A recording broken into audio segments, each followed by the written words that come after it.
ಮುಸ್ಲಿಮರ ಪವಿತ್ರ ಹಬ್ಬವಾದ ಬಕ್ರೀದ್ ಹಬ್ಬವನ್ನ ಮುಸ್ಲಿಂ ಸಮುದಾಯವು ಬಹಳ ಸಂಭ್ರಮ ಸಡಗರದಿಂದ ಆಚರಿಸುತ್ತಾರೆ.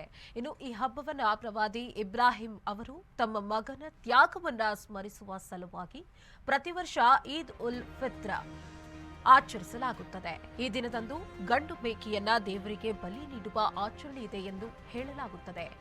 ಅಷ್ಟೇ ಅಲ್ಲದೆ ಮುಸ್ಲಿಂ ಬಾಂಧವರು ಹೊಸ ಬಟ್ಟೆಗಳನ್ನ ಧರಿಸಿ ದೇವರಿಗೆ ಪ್ರಾರ್ಥನೆ ಸಲ್ಲಿಸುತ್ತಾರೆ. ಈಗಾಗಲೇ ದೇಶದಾದ್ಯಂತ ಮುಸ್ಲಿಂ ಬಾಂಧವರಲ್ಲಿ ಹಬ್ಬದ ಕಳೆ ಕಟ್ಟಿದ್ದು, ಒಂದು ವಾರಕ್ಕೂ ಮೊದಲೇ ಬಕ್ರೀದ್ ಹಬ್ಬಕ್ಕಾಗಿ ಭರ್ಜರಿ ತಯಾರಿಯನ್ನ ನಡೆಸಲಾಗಿತ್ತು.